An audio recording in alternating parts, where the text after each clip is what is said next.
Bu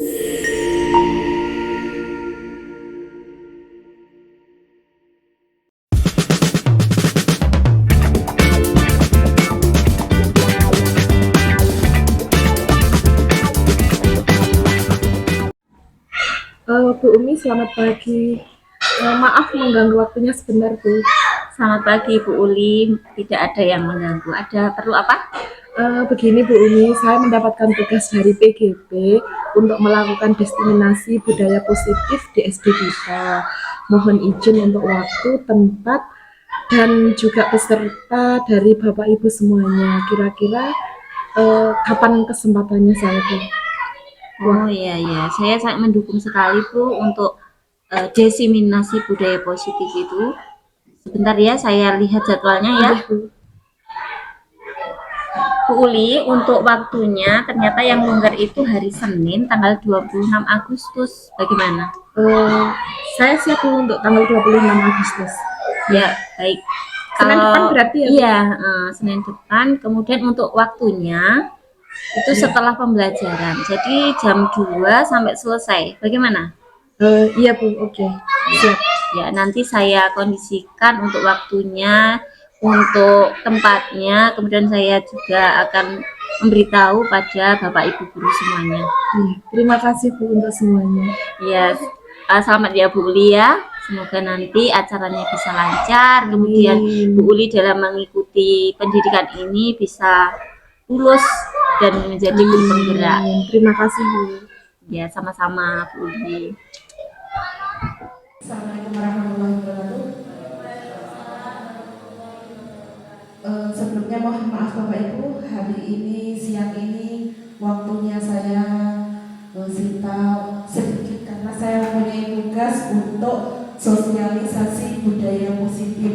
Ini adalah tugas CGP yang memang harus saya laksanakan di SDN Negeri 2 Semong, di sekolah kita.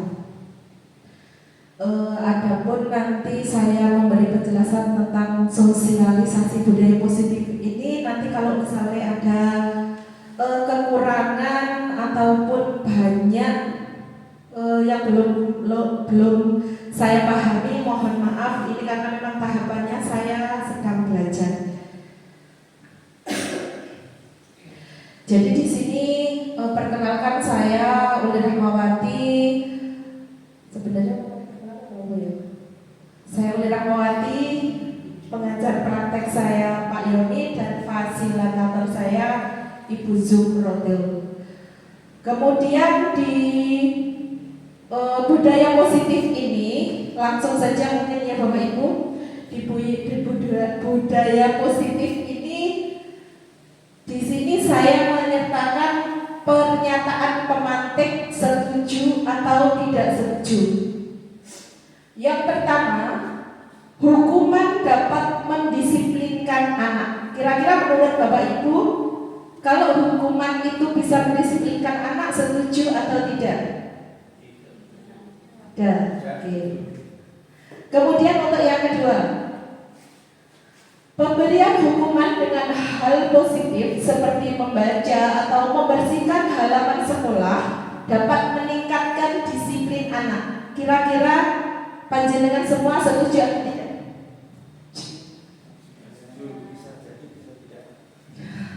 Oke, yang ketiga, memberi penghargaan dapat meningkatkan motivasi belajar anak. Setuju apa tidak? Tidak setuju. Ya, kalau saya juga tidak setuju. Mohon maaf. Kemudian budaya positif, kira-kira yang terbesit dalam benak Bapak Ibu sekalian yang namanya budaya positif itu apa kira-kira? Kira-kira apa? Oh, budaya positif ini loh. Kira-kira apa yang terbersit dalam benaknya Bapak Ibu guru sekalian? Kira-kira sikap yang positif yang ditunjukkan oleh anak. Oke. Bisa Pak? Bisa. Mungkin ada lagi Ibu-ibu kalau mau menjawab kira-kira apa? Budaya positif adalah perwujudan dari nilai-nilai atau keyakinan universal yang diterapkan di sekolah. Budaya positif ini sebenarnya tidak hanya diterapkan di sekolah, bisa juga diterapkan di rumah atau di lingkungan sekitar. Tetapi yang kita mau bahas adalah di lingkungan sekolah. Disiplin positif dan nilai-nilai kebajikan universal. Itu ada foto itu juga termasuk budaya positif di Bapak Ibu. Apa kira-kira itu? Sedang apa? Iya, sedang mengantri jajan itu juga termasuk budaya positif. Nah, di sini budaya positif itu saya nanti akan menjelaskan 1, 2, 3, 4, 5, 6 tentang pertama disiplin positif dan nilai-nilai kebajikan universal. Yang kedua, teori motivasi, hukuman, penghargaan, dan restitusi. Kemudian yang ketiga, keyakinan kelas. Yang keempat, kebutuhan dasar manusia dan dunia berkualitas. Yang kelima, 5 posisi kontrol. Yang keenam, segitiga restitusi. Kemudian apa makna disiplin? Disiplin di sini ada yang mengatakan bahwa disiplin itu adalah tata tertib atau teratur kepatuhan pada peraturan.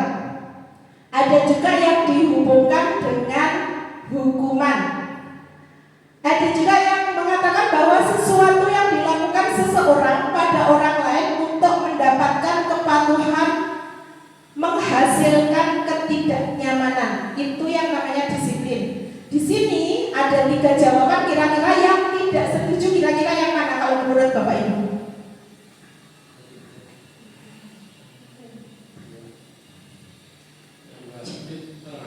Ya. Apa makna disiplin itu yang tidak setuju atau tidak benar dihubungkan dengan hukuman, karena tidak semua disiplin itu berhubungan dengan hukuman seperti itu. Kemudian nilai kebajikan universal, nilai-nilai kebajikan, sifat-sifat positif manusia yang merupakan tujuan yang ingin dicapai setiap individu. Itu nilai-nilai kebajikan. Sedangkan nilai kebajikan universal itu nilai-nilai kebajikan yang telah disepakati bersama terlepas dari suku, bangsa, bahasa maupun latar belakangnya. Nilai-nilai ini merupakan payung besar dari sikap dan perilaku kita. Nilai-nilai ini merupakan fondasi dari kita berperilaku.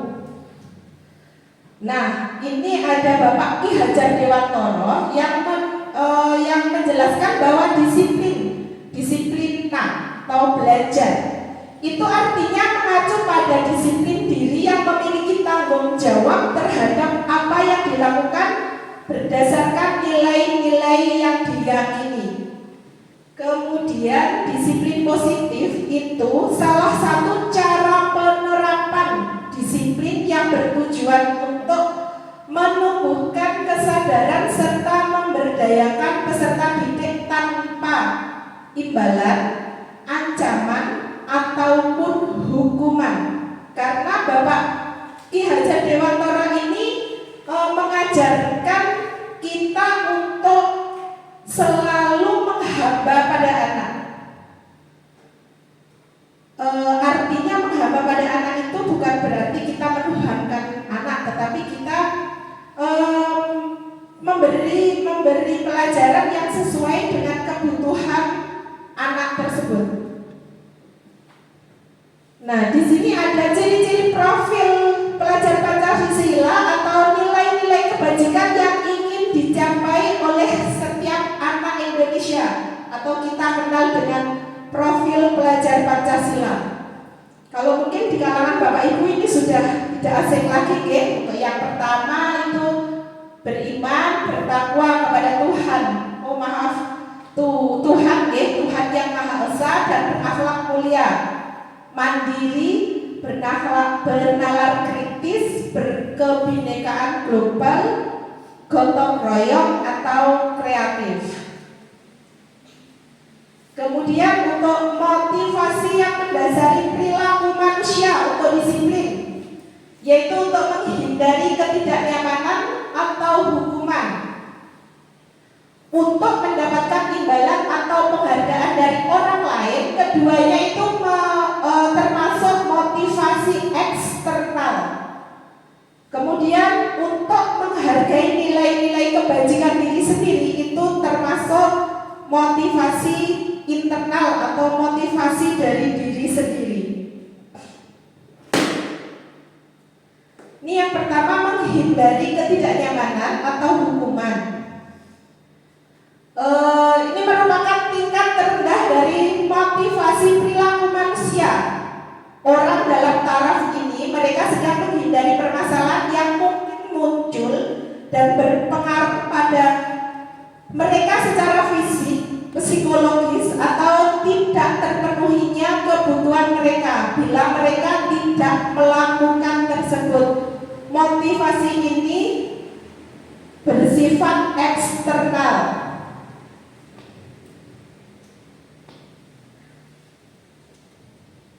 Kemudian yang kedua, mendapatkan imbalan atau penghargaan dari orang lain. Satu tingkat di antara motivasi yang pertama, orang dengan perilaku ini memiliki tujuan mendapatkan hadiah, pengakuan, atau imbalan penghargaan dari orang lain. Motivasi ini bersifat eksternal. Jadi kalau memberi imbalan atau mungkin memberi hadiah itu tidak harus, maksudnya tidak bisa untuk mendisiplinkan anak. Karena apa? Karena anak nanti hanya akan ketergantungan ketika dia tidak diberi imbalan atau tidak diberi penghargaan, maka dia tidak akan melakukan kedisiplinan tersebut. Maksudnya seperti itu.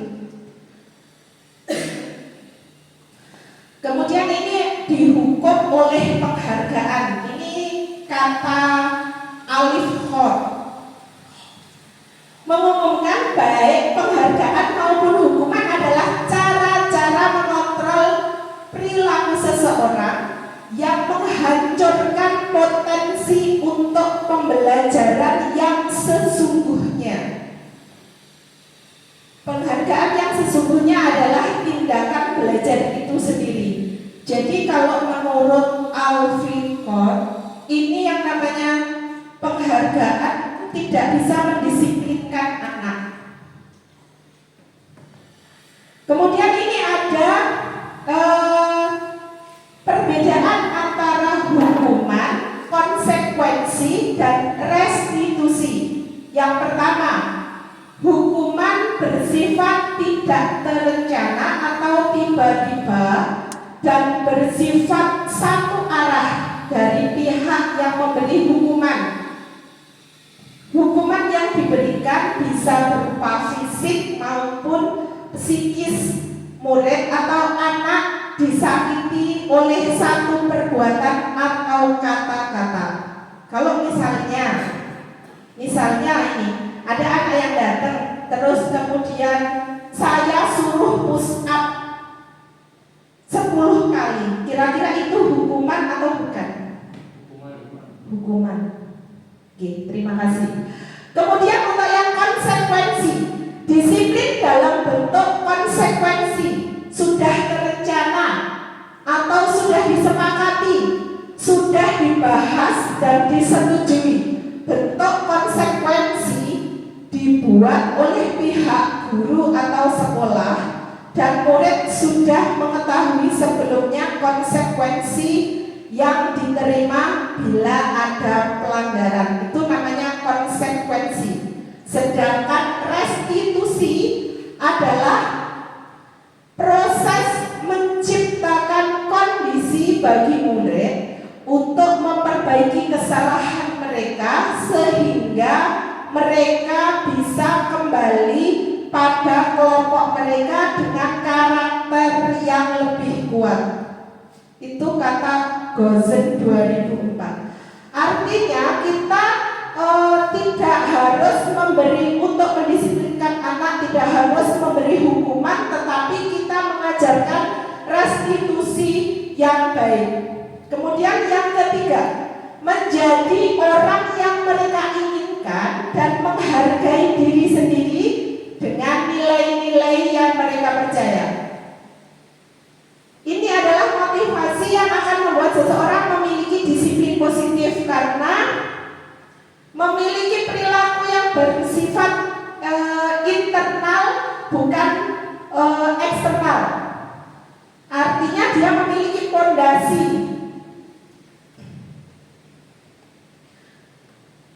Bentuk program kebajikan dalam memberikan apresiasi atau pengakuan perlu diingat beberapa hal.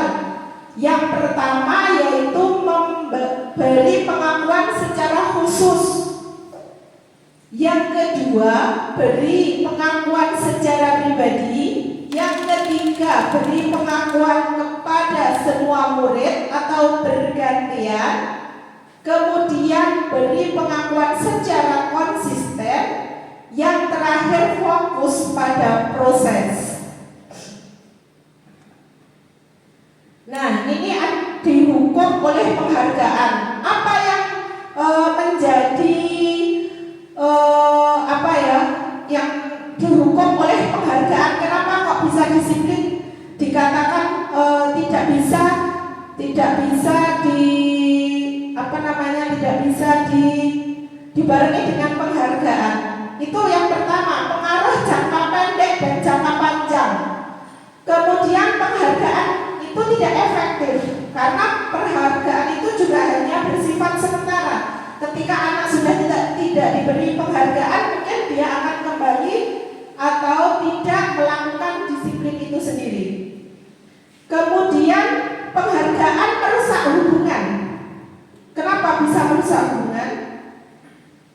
Karena bisa terjadi kecemburuan sosial antara siswa yang satu dengan siswa yang lainnya. Penghargaan menurunkan kualitas. Kemudian penghargaan mematikan kreativitas. Penghargaan menghukum. Dan yang terakhir, motivasi dari diri atau intrinsik yang sebenarnya. Ngantuk nggih Bapak Ibu. Mohon maaf nggih saya cepat. Hah? Speakingnya nanti Pak. Saya soalnya juga ini agak jeduk-jeduk gitu. Ya. Ini saya lagi saja. Ini ada hukuman atau konsekuensi. Yang pertama, mencatat 100 kali dalam buku, saya tidak akan terlambat lagi karena terlambat ke sekolah. Kira-kira hukuman atau konsekuensi? Hukuman. Yang kedua, lari mengelilingi lapangan basket 2 kali karena terlambat sekolah. Hukuman atau konsekuensi? Hukuman. Saya diminta push up karena tidak menggunakan masker ke sekolah. Hukuman atau konsekuensi? Hukuman. Kemudian menggantikan kertas tugas bukan tugas. Menggantikan kertas tugas teman yang telah dicoret-coret. Hukuman atau konsekuensi? Konsekuensi. Lari mengelilingi lapangan basket 2 kali karena terlambat 10 menit untuk pelajaran PJOK. Membersihkan tumpahan air di meja karena tersenggol botol minyak saat belajar. Hah? Botol? Oh iya, botol minuman. Jawabannya ini. Hukuman, konsekuensi, dan konsekuensi. Berarti kalau di sini sebenarnya Bapak Ibu itu sudah paham ya antara hukuman dan konsekuensi, perbedaannya seperti apa? Mudah-mudahan semuanya sudah ya. Nah, ini perbedaan antara hukuman dan konsekuensi. Yang pertama, hukuman sesuatu yang menyakitkan dan harus terjadi. Kemudian membuat anak sakit fisik maupun hati untuk jangka waktu yang lama. Nggih napa mboten kira-kira? Nggih, soalnya biasanya anak yang dihukum itu akan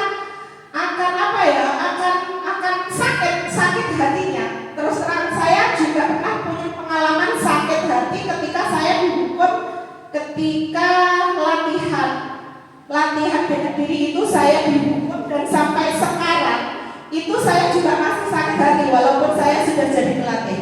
Jadi memang hukuman ini membuat anak sakit hati dalam jangka waktu yang lama, ini fakta sekali. Kemudian anak membenci kedisiplinan. Nggih, pasti nggih jawaban. Karena apa? Karena anak nanti juga akan berpikir, disiplin kok ngene sih, disiplin kok memaksa banget. Karena memang ya pemaksaan yang namanya disiplin ini. Kemudian mendorong anak menyakiti diri sendiri. Kemudian konsep diri yang buruk. Anak belajar untuk menyembunyikan kesalahan, marah, rasa bersalah, dipermalukan, merasa tak dihargai. Jadi anak itu kalau menerima hukuman, selain dia mempunyai rasa sakit hati yang dalam jangka waktu yang lama, dia juga akan merasa marah, seketika pasti marah. Terus dia juga akan merasa bersalah. Karena apa? Karena rata-rata dihukum itu di hadapan teman-temannya. Gitu Bapak Ibu. Termasuk saya dulu kalau dihukum pasti juga di hadapan teman-teman saya. Jadi saya juga malu seperti itu. Kemudian kalau konsekuensi, sesuatu harus terjadi, kemudian membuat anak merasa tidak nyaman dalam waktu jangka pendek. Nah ini bedanya hukuman sama konsekuensinya di sini. Membuat anak merasa tidak nyaman dalam jangka waktu pendek. Kalau hukuman itu jangkanya lama. Kalau konsekuensi karena kita sudah mempunyai kesepakatan, kita sudah tahu, maka mungkin sakit hatinya tidak terlalu panjang, tetapi hanya jangka pendek. Kemudian anak menghargai disiplin, stimulus atau tanggapan, mendorong anak agar mudah menyesuaikan diri, konsep diri yang baik. Anak belajar untuk mematuhi peraturan, kehilangan hak, dan dibuat tidak nyaman, diasingkan untuk sementara. Diasingkan untuk sementara ini, kemarin saya tidak tahu ya apa artinya diasingkan untuk sementara. Ternyata seperti ini. Konsekuensi diasingkan untuk sementara itu, kalau misalnya dia terlambat 10 menit, dia mempunyai kesepakatan, oh kamu nanti ketika jam istirahat, kamu tidak boleh keluar kelas ya, kamu tetap di kelas selama 10 menit. Karena apa? Karena kamu tadi terlambat masuk kelas. Seperti itu contohnya. Kemudian ini contoh perbedaan hukuman konsekuensi dan restitusi.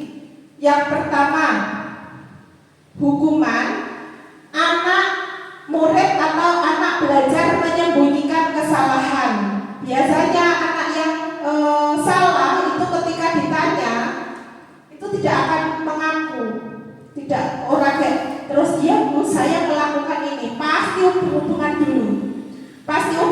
dulu, bapak ibu gurunya emosi, baru anak itu nanti mengaku. Kemudian mencoba mengontrol anak dengan kalau tadi konsekuensi murid atau anak belajar taat peraturan. Kalau restitusi, murid atau anak belajar memecahkan masalah.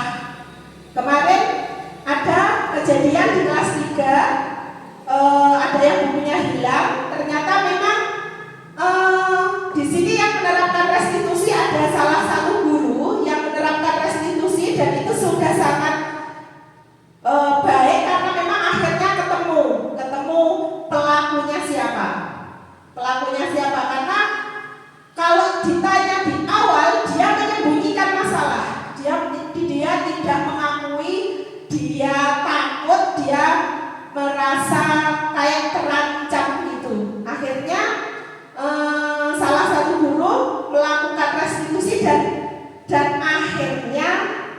ketahuan pelakunya siapa. Kemudian hukuman mencoba mengontrol anak dengan penguatan negatif,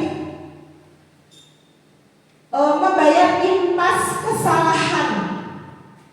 Kalau konsekuensi mencoba mengontrol anak dengan penguatan positif. Sedangkan untuk restitusi, anak paham bahwa dirinya sendiri yang pegang kendali kontrol. Jadi kalau akan melakukan kesalahan itu, anak juga akan berpikir, oh iya, nah aku melakukan seperti itu hal yang salah. Itu tidak boleh saya lakukan. Dan mungkin bisa membuat bapak ibu marah, mungkin bisa membuat bapak ibu guru kecewa dan lain sebagainya. Kemudian yang ketiga, dampak pada murid: marah, merasa bersalah, rendah diri, atau mengasingkan diri.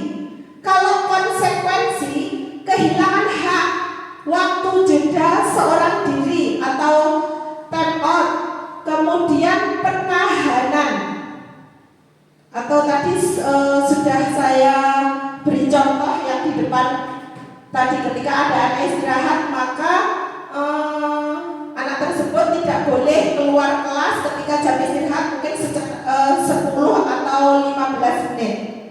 Kalau restitusi, murid atau anak tidak kehilangan waktu, namun bersemangat untuk memperbaiki diri. Yang keempat, hukuman tiba-tiba tidak diharapkan, tiba-tiba atau tidak diharapkan sama sekali, atau sangat melukai. Kalau konsekuensi sudah diketahui dan itu masuk akal. Kalau restitusi berupa undangan untuk mengadakan restitusi. Kemudian yang terakhir, hukuman itu dibuat guru. Kalau konsekuensi dibuat oleh guru dan murid, dan restitusi itu dibuat oleh murid atau anak sesuai dengan kesepakatan. Nah, ini ada keyakinan kelas. Kemarin mohon maaf, ini saya kemarin memang setelah ada kejadian itu saya membuat keyakinan kelas.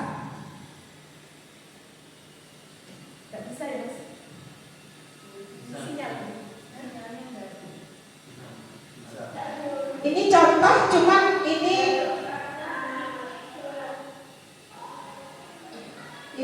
yang nyotek juga kurang bagus ini hasilnya.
Ini tadi hanya contoh video sekilas, karena memang HP saya kalau untuk membuat video lama itu tidak bisa.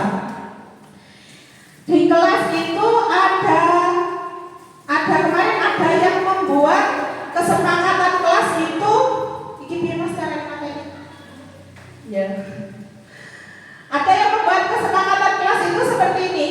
Tidak boleh masuk kelas hanya satu orang, dan itu disepakati oleh semua anak-anak.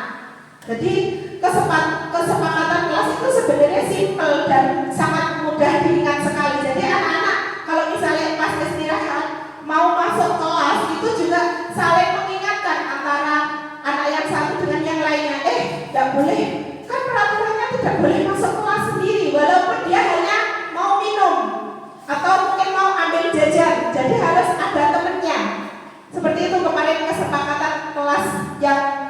buat anak-anak. Nah ini ada pembentukan keyakinan kelas.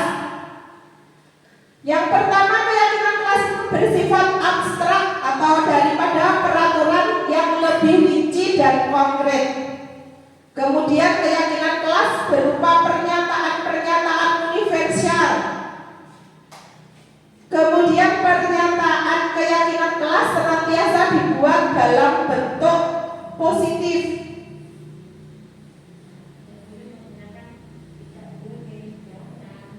Ya, betul, Bu. Tidak boleh menggunakan kata-kata seperti itu. Kemudian keyakinan kelas hendaknya tidak terlalu banyak sehingga mudah diingat dan dipahami oleh semua warga kelas. Keyakinan kelas sebaiknya sesuatu yang dapat diterapkan di lingkungan tersebut. Semua warga kelas hendaknya ikut berkontribusi dalam membuat keyakinan kelas lewat kegiatan curah pendapat atau bersedia meninjau kembali keyakinan kelas dari waktu ke waktu. Jadi keyakinan kelas yang saya buat kemarin itu memang hanya beberapa itu yang disepakati oleh anak-anak, termasuk ada salah satu kata push up 5 kali kalau nggak salah. Awalnya ada yang meminta push up 50 kali. Setelah disepakati oleh teman-temannya, ternyata kalau push up 50 kali itu juga tidak mendidik kalau untuk pelajaran di kelas, kecuali mungkin kalau punya kesepakatan di luar pelajaran, di luar kelas, misalnya PJOK itu seperti itu boleh untuk melakukan kesepakatan dulu. Tetapi kalau di kelas karena tidak efisien, jadi kemarin itu ada yang disepakati push up 3 atau 5 kali kalau tidak salah kelas saya. Kemudian keyakinan kelas itu nilai-nilai kebajikan universal yang disepakati secara tersirat dan tersurat, lepas dari latar belakang suku, negara, bahasa maupun agama. Jadi kesepakatan kelas itu kalau memang sudah dibuat ya memang harus disepakati dan dilaksanakan bersama, disepakati. Mas, nikinya apa tadi ya?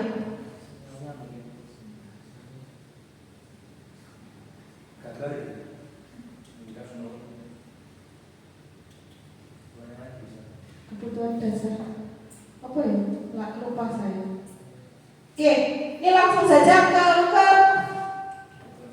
kebutuhan dasar manusia. Kebutuhan dasar manusia itu ada kesehatan, rumah, makanan, kebutuhan akan perasaan aman atau psikologis. Yang kedua, kasih sayang dan rasa diterima. Kebutuhan akan hubungan atau koneksi sosial. Kemudian kebutuhan untuk disayangi dan diterima. Kemudian kebutuhan merasa menjadi bagian dari suatu kelompok. Yang ketiga adalah penguasaan.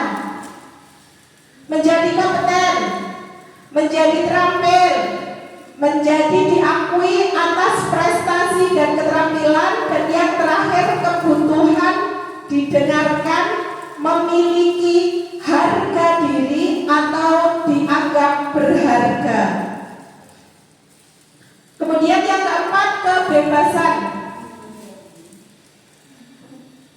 Ya, karena memang kita butuh pengakuan, Bu. Kita butuh pengakuan karena sebagai manusia, masa orang diakoni aku ki sapa, masa orang diakoni saya datang ke SDN masuk ke orang-orang gundu-gundu.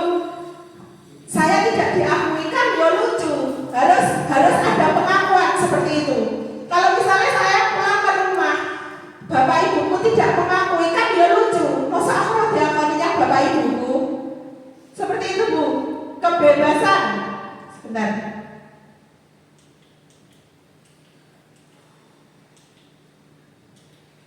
Kebebasan. Kalau kebebasan yaitu kebutuhan akan pilihan. Bebas untuk memilih, Bapak Ibu. Kebutuhan akan otonomi.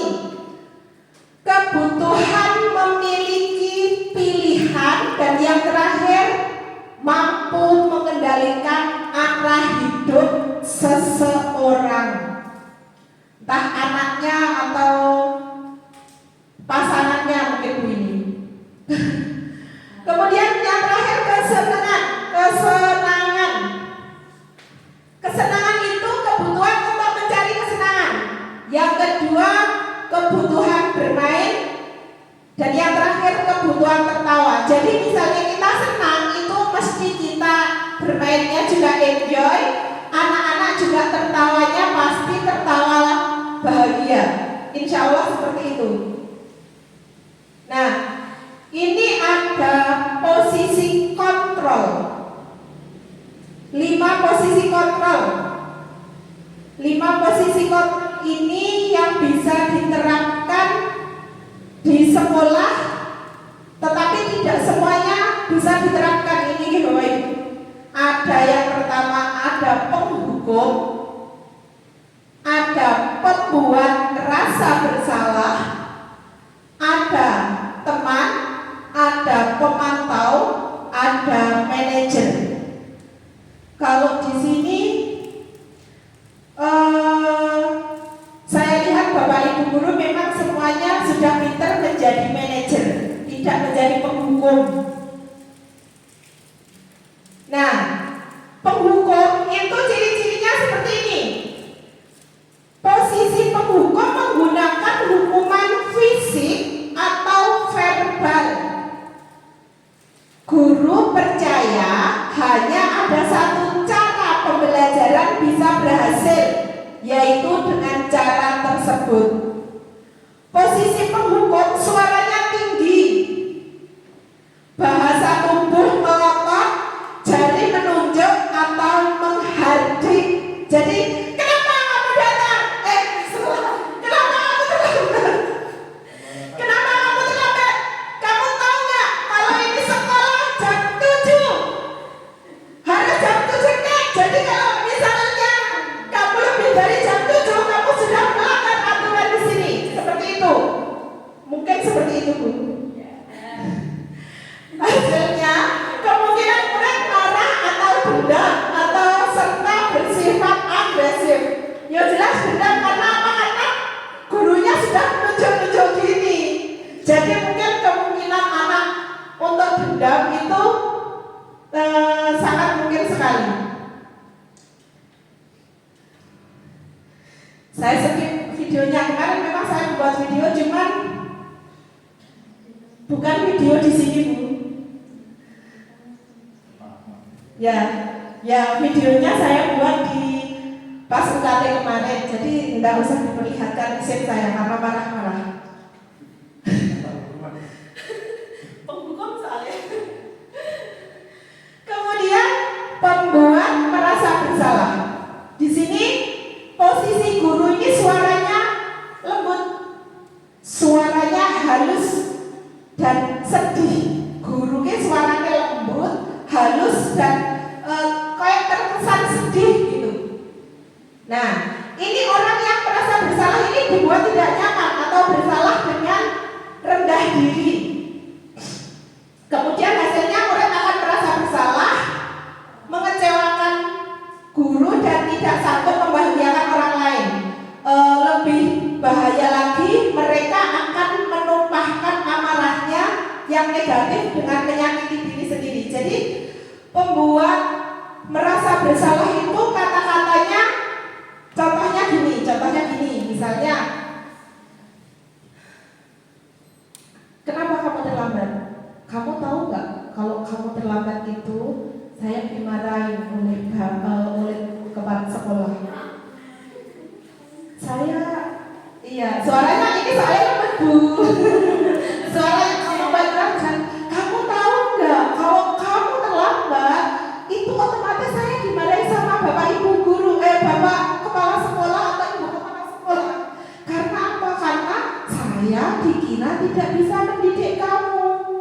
gimana? Biasanya si korban akan, ibu saya minta maaf, saya tidak akan mengulangi kembali, bla bla bla, seperti itu. Biasanya ini yang saya lihat di YouTube loh ya. Iya Pak, silakan.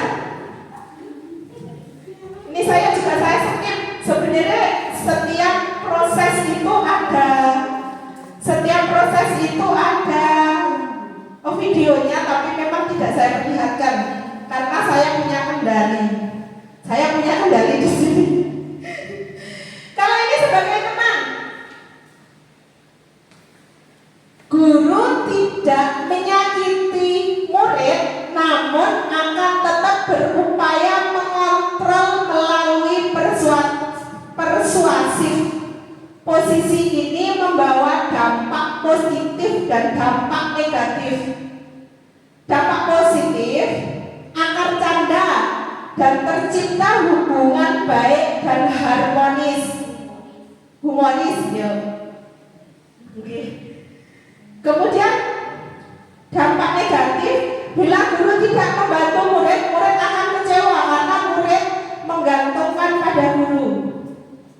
Posisi ini guru bersikap ramah, akrab, bercanda, senyum jenaka. Terus hasilnya murid merasa senang dan akrab dengan guru, tetapi murid akan tergantung kepada guru. Misalnya, dan murid terlambat. Kenapa datang terlambat? Iya Bu, saya bla bla bla bla. Aduh, kamu gimana sih? Kok terlambat lagi? Sudah berapa kali kamu terlambat? Sudah 10 kali Bu misalnya. Ya udahlah, tidak apa-apa. Nanti absensinya Bu Uli, Bu Uli tutup deh, biar jadi bagus semua. Tetapi besok jangan diulangi ya. Seperti itu. Contohnya seperti itu. Ini kalau sebagai teman.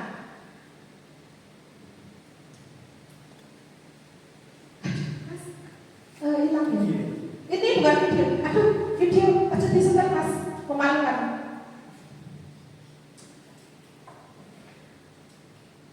Pemantau, ada yang pemantau pokoknya.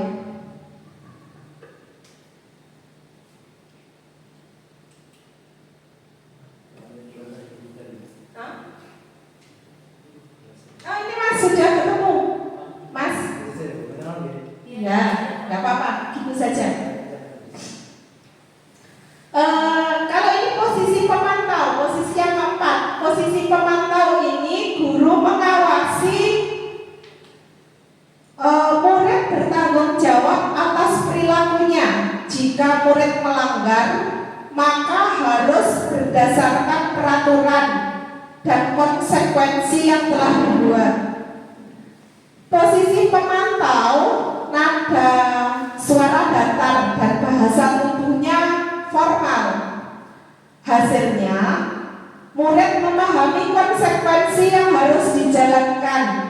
Guru tidak emosi, namun murid tidak nyaman dengan konsekuensi yang dibuat. Ini contohnya gini.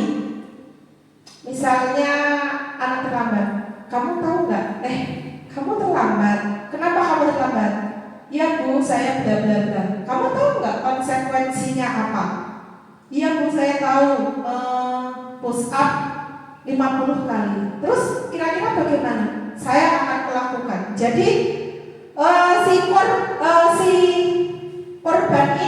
korban terlambat ini dia akan melakukan konsekuensinya. Misalnya push up, konsekuensinya push up 50 kali ya dia melakukan. Dan pemantau ini hanya melihat, oh ya ternyata si anak tersebut memang melakukan push up 50 kali. Kemudian yang terakhir, gak bisa ya Mas ya, jangan videonya ya Mas ya. Ini slide ke 40 berapa itu kalau tidak salah. Terus Pak.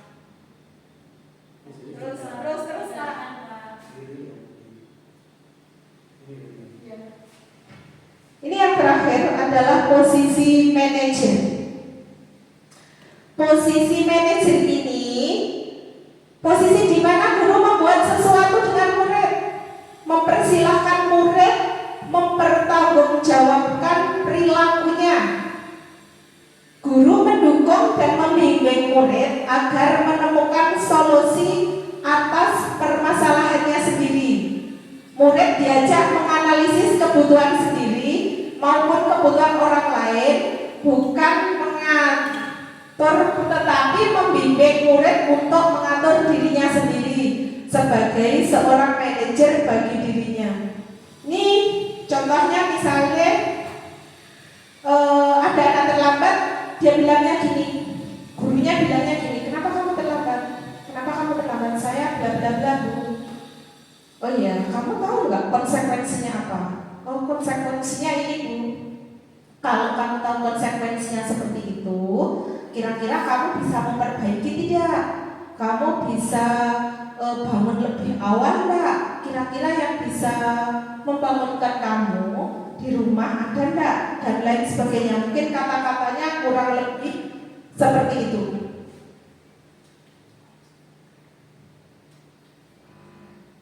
Nah ini yang terakhir adalah segitiga restitusi. Segitiga restitusi ini kalau saya memang sudah mempraktekkan kemarin karena memang saya mendapatkan tugas untuk membuat segitiga restitusi, saya sudah mempraktekkan sedikit bu kemarin. Yang pertama yaitu menstabilkan identitas. Menstabilkan identitas itu dilakukan berdasarkan prinsip bahwa pembuat kesalahan adalah bagian dari proses pembelajaran yang nantinya akan menggeser identitas gagal ke arah identitas sukses. Itu yang namanya menstabilkan identitas. Kemudian validasi tindakan yang salah.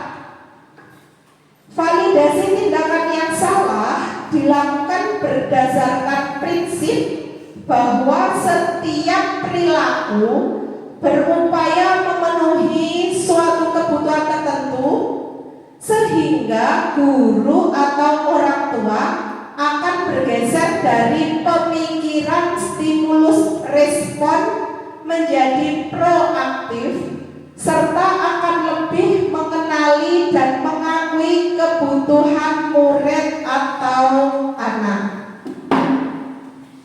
Nah, ini menanyakan keyakinan.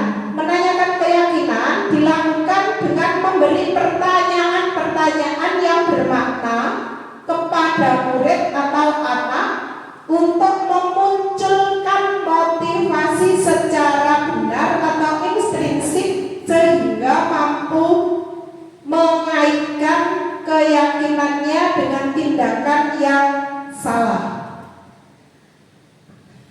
Ini kemarin ada restitusi segitiga yang saya praktekkan dengan anak-anak.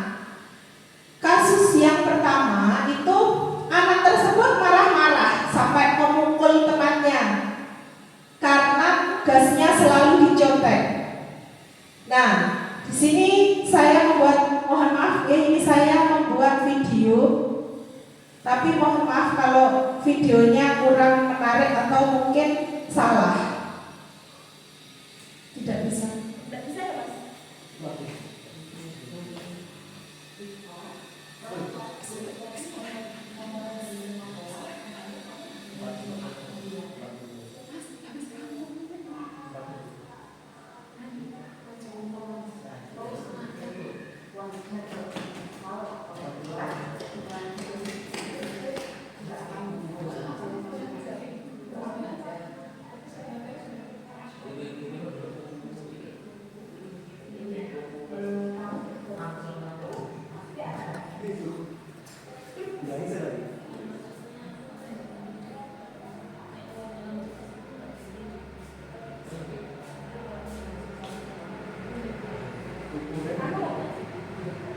Suaranya kurang gede ya mas, tidak bisa dikit ya?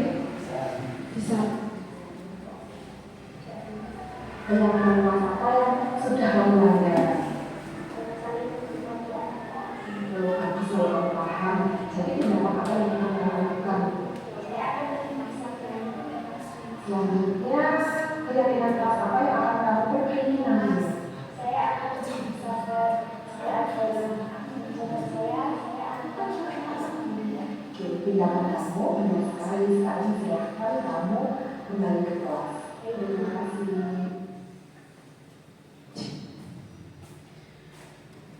Ini adalah kasus yang pertama, karena saya membuat video segitiga restitusi itu ada 2. Yang kedua, contoh segitiga restitusi segitiga, yaitu anak tersebut sering lambat sekolah karena malamnya sering begadang mainan HP. Ya, ini. Ya. Ya, Bu. Ya, apa?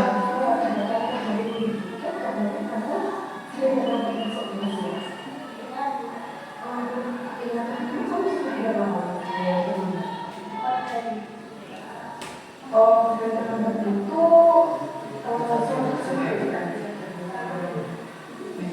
teman-teman itu manusiawi ya. Dulu juga kita belajar ini.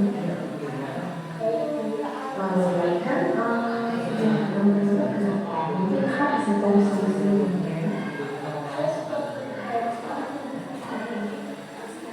Oh, baik. Kira-kira kira-kira apa yang sudah ada? Disiplin itu tidak apa-apa.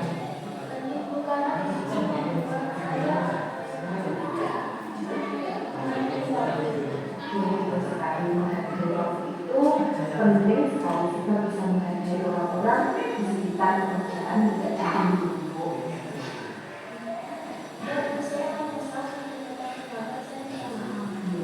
Jika mengetahui sudah melakukan dengan cara meminta maaf, terus apa yang akan kamu lakukan agar kamu tidak terulang bersama kembali?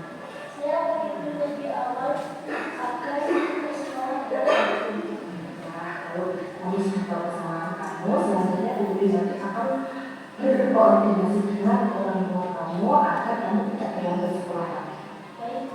Oke, sekarang silakan kamu kembali ke kelas. Ya, ini kedua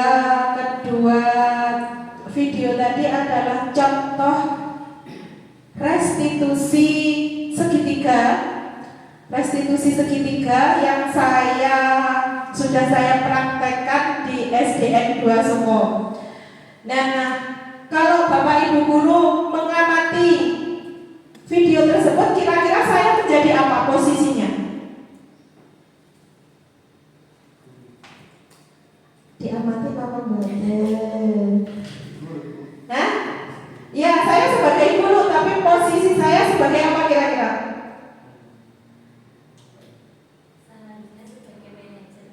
Seharusnya sebagai manajer, tapi kira-kira sebentar Bu. Nah, sebagai kata-katanya kan beda Pak, sebagai teman sama sebagai manajer. Saya setelkan sekali lagi tolong ya.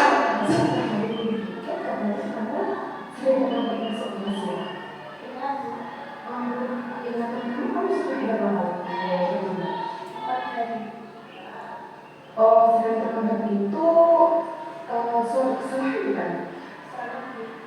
Baiklah, kebebasan itu manusiawi ya. Dulu juga pernah berbuat salah yang penting kita belajar untuk memperbaikinya. Dan sering terkadang kenapa? Mungkin kita bisa cari solusinya. saya suka berkaitan dan berhati. Oh, baik. Kira-kira keyakinan apa yang sudah kamu langgar? Disiplin itu penting nggak menurut kamu? Penting bukan disiplin membuat saya menghargai waktu. Oke, betul sekali. Menghargai waktu itu penting sekali kita bisa menghargai orang-orang di sekitar pekerjaan tidak jangan dulu. Dan saya menyesal sampai tetap banget saya minta maaf. Iya, jika kita tahu sudah kamu lakukan dengan cara meminta maaf, terus apa yang akan tapi kamu tidak kehilangan catatan. Saya akan itu dari awal agar semangat belajar. Nah, kalau kamu sudah tahu kesalahan kamu, selanjutnya Bu Uli nanti akan berkoordinasi dengan orang tua kamu agar kamu tidak kehilangan sekolah kamu. Baik, Bu. Oke, sekarang silakan kamu kembali ke kelas.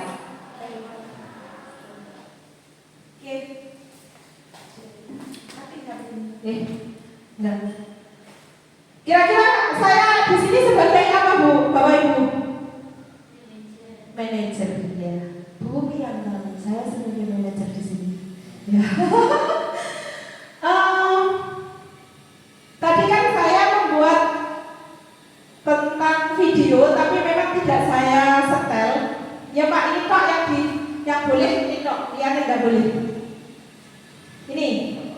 Hari ini kamu juga kenapa? Di rumah saya ada rencana Kak. Kamu tahu nggak kalau latihan tempat latihan ini bukan tempat nenek moyang kamu. Kamu tahu nggak kalau ini punya aturan?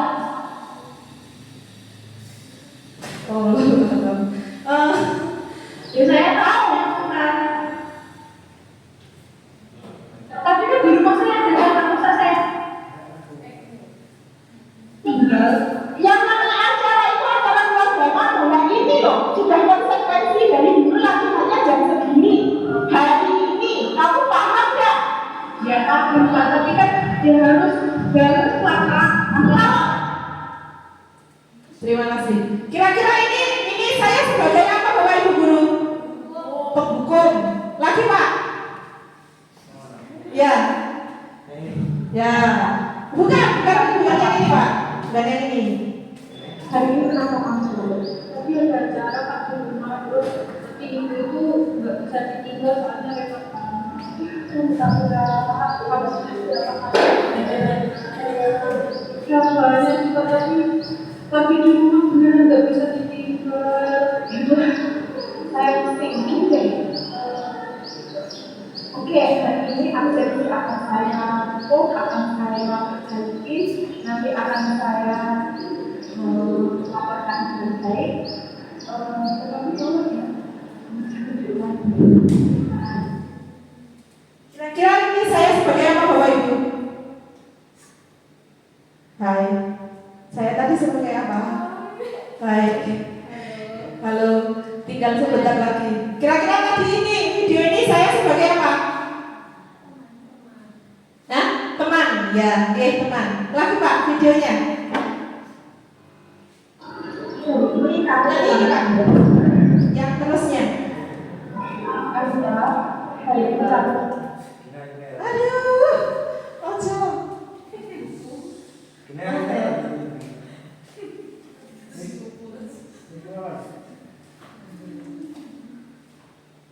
Bentar. Loading ya. Isinya berapa ya? Jadi tunggu dulu lah. Hah? Speaking dulu juga nggak apa-apa. Ice breaking. Oke, ice breaking. Oh, sudah ada. di rumah terus nanti minggu itu nggak bisa ditinggal soalnya repot. Oh, ini yang tadi Pak, bukan yang ini. Saya bentar. Wes Pak, iki wes Pak, kendalikan dari sini. Aduh, korek berapa ya? Lupa tidak ditutup aja. Masih mungkin aneh. Kira-kira ini udah kesepakatan sama desa sama keluarga. Kalau kamu tahu gimana kamu cara mendidik saya menolak lingkungan dan terus terusnya saya tidak akan mengulangi lagi. Sehingga Oke, ini saya seperti apa Bapak Ibu? Alah, tidak fokus.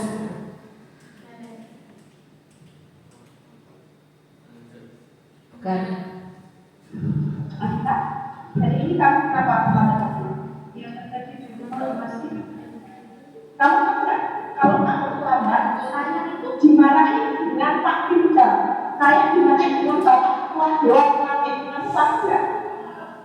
Ya, saya tadi masih belum bisa Ini kalau ini kalau ini sebenarnya kemarin itu mau jadi pemantau, mau jadi pembuat merasa bersalah, tetapi ternyata nadanya ini orang ternyata salah. Nadanya itu salah, mau diulangi sudah tidak boleh sama Pak Ketua Dewan Pelatih. Sudah tidak usah diulangi karena memang kamu yang bersalah gitu. Jadi saya kemarin kenapa itu tidak saya ulangi, harusnya suara saya itu lebih lembut lagi, tetapi tidak bisa karena memang tidak diizinkan gitu. Hari ini alhamdulillah sudah selesai ya teman-teman. Terima kasih untuk waktunya. Mungkin saya akan ice breaking sekedap, tapi tidak joget-joget, tidak menggerakkan badan karena saya juga capek. Saya akan kasih clue untuk Bapak Ibu. Clue-nya adalah nama-nama bulan. Nama-nama apa? Bulan. Nama-nama bulan. Perhatikan, ketika saya itu pada akhir tahun bersama Danang ke Denpasar, ya, saya bulan ke-3 kira-kira saya berada di mana? Amin ya rabbal alamin. Ya, oke, saya bulan ke-3 itu saya ke Mekah. Kira-kira saya berada di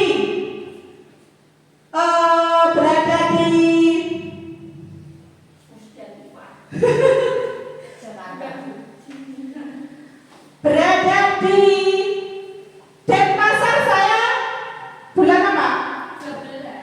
Ya, oke. Pintar sekali Bu Sabaiki, Bu Novita. Kira-kira ada yang tidak paham? Ada yang tidak paham dengan clue saya? Paham, Mbak?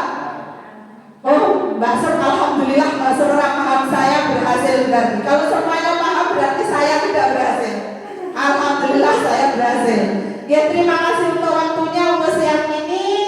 Mohon maaf atas segala kekurangan saya. Billahi taufiq wal hidayah. Wassalamualaikum warahmatullahi wabarakatuh.